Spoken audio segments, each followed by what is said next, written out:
Hey everyone, welcome back to the channel.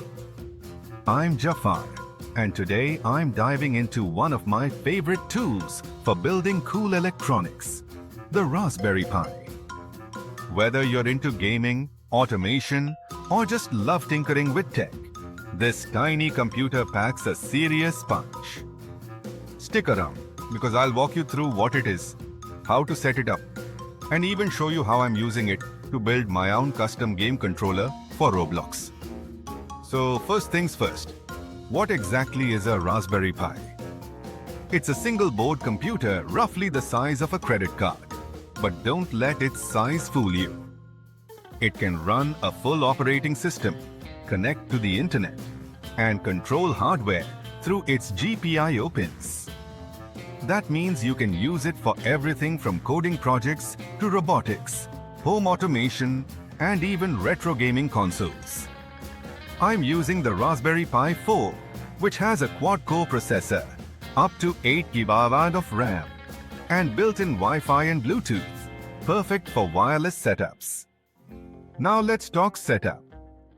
I've connected my Pi to a monitor using HDMI, plugged in a USB keyboard and mouse, and powered it up using a 5V USB-C adapter. I'm running Raspberry Pi OS, which is a lightweight version of Linux designed specifically for this board. It boots up into a clean desktop environment, and from there, you've got access to tools like Thonny for Python programming, a terminal for command line control, and even Chromium for browsing the web. Let's jump into some code. I open Thonny and type a simple Python script. Print "Hello World" from Jafar. Hit run, and there it is. My Pi just printed its first message.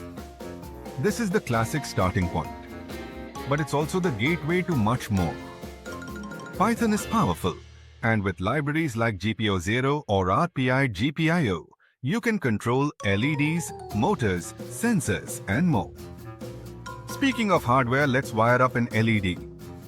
I connect it to GPIO pin 17 with a resistor to limit current and write a script to blink it every second. Watching that LED flash on and off, controlled entirely by code, is such a satisfying moment. It's proof that software and hardware are talking to each other, and that opens up endless possibilities. Now here's where things get really exciting. I've been working on a custom game controller for Roblox using the Raspberry Pi. I've wired up a joystick and several push buttons to the GPIO pins, and I'm using Python to read their input and send keyboard commands to my PC via serial communication. That means when I press a button or move the joystick, it's like hitting a key on the keyboard, and Roblox responds instantly. It's not just functional, it's fun to build and customize. I'm even thinking about adding LED indicators for feedback, or maybe a vibration motor for haptic effects. The best part: Raspberry Pi encourages experimentation.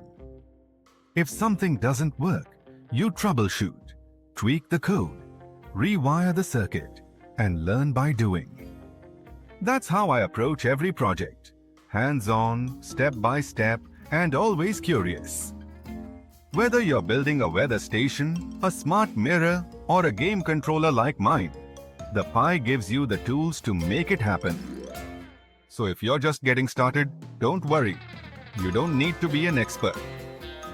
Just grab a Raspberry Pi, follow some tutorials, and start exploring. Trust me, once you see your code light up an LED or move a servo, you'll be hooked. Thanks for watching. And if you enjoyed this adventure, be sure to like, share, and subscribe. I'm Jafar, and I'll see you in the next build.